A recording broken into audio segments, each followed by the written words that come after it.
To Holt Fieldhouse, where the Pioneers have fallen to the Carson-Newman Eagles 72-68, joined by Pioneer coach JT Burton. We were chatting before, just trying to get some good shots. But really, I think you were more concerned with if we don't turn the ball over and get possessions, I think we'll be okay. And in the first half, we found our way to fumbling it through sometimes in the first half. And I think that was one of the biggest problems we made in the league. Tariq Jenkins came out. I think he scored his first 7 out of 10 points. And then we started to turn the ball over. I mean, we took care of the second half. But we got to get better, man. I have to get this team better, but this team right here, I love them. They keep competing, They keep fighting. 21 offensive rebounds. Yeah, it's crazy. And to have 21 offensive rebounds, just not to finish it. And again, we're missing a lot of stuff right around the rim. And I think we're kind of getting in a hurry to say, I got to score this. It's almost as if there's too much pressure. Do you feel as if the team's pressing a little too much? I mean, I don't know if it's what you call pressing, Brian. It's just that we just miss shots. I mean, you take Tariq Jenkins at the beginning. He made those floaters. Yeah. The second half, those floaters, one of them, he shot 2 air balls. Then the one just rolled around the rim and come back out. So it's just one of those things we have to stick with it. And I would do a good job of getting these guys to what it be. It's all mental, and we just got to get over the hump. Right now, it is an Eagle team. I think they came out. They had to be motivated a little bit. Look, they're trying to avoid their first 5-game losing skid in over a decade, and I don't know if that was they were informed of that, but they came out. After the quick start by us, they were able to respond and put their foot down just a little bit. Yes, they did. I mean, it's a veteran team. They got a lot of transfers, a lot of Division I transfers. The coach did a really good job of subbing. They go pretty deep, and they make shot. Like you said, Trip Davis, I mean, he's really good. He does a really good job of controlling the team.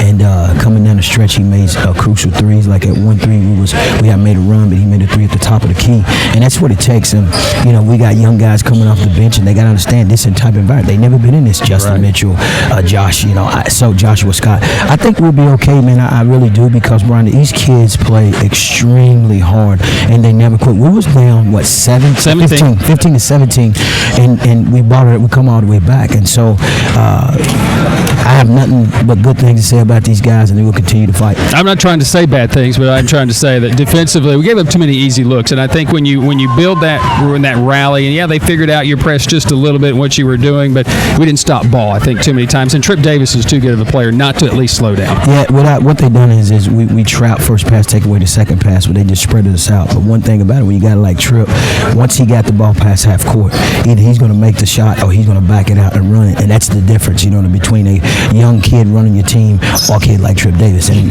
that's the thing. That was the difference, because he did a really good job of backing out, running their stuff, and we turned him over a couple of times, but they did a really good job adjusting to it. All right, so they adjust to that, and then all of a sudden we adjust to them, and reel off. We're spurty offensively. Yes. I think that's the best way to probably explain us. We're not real consistent there, but Trenton Gibson, after we fumbled it around in critical times in the second half, seemed to find a little bit of rhythm and some type of an offense, but I think it has to go through Brandon Mitchell, and that's when we started having a lot of success. Yes, we tried to get him the ball, and we made one adjustment. They was digging down on Brandon early, trying to double team, get the ball out of his hand. So we just did something and made some action, and then he was able to get it. So, I mean, our team has to go through Brandon now, because the way he rebounded the ball and continue to play, I mean, it's like I told you, just stick with us. We're going to be okay. These kids continue to fight, and I have to do a better job, Brian. Like I've always said, I've got to figure out a way to continue to keep these guys confident and to make shots. You look at the numbers, though, it's just got to make shots. You out-rebound the best rebounding team total in Carson-Newman in this one tonight, 45-33, but you're the best offensive rebounding team. You got to figure out a way to get those second chance points.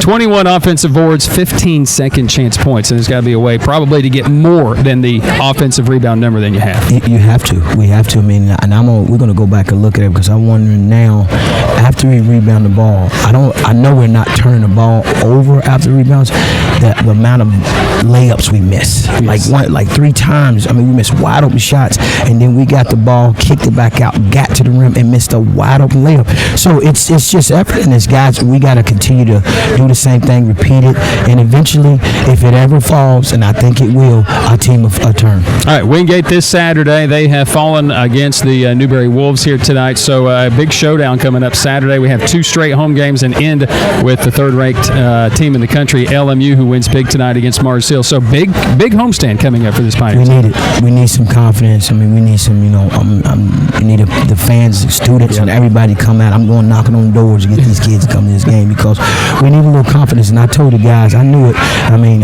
Zach Carter's play, he's been in the locker room with me. The biggest thing is at the beginning, you always tell them, we're good now. Wait till adversity sets in when you lose 3 in a row. And I just told him, man, you going to see what we are and what we're made of.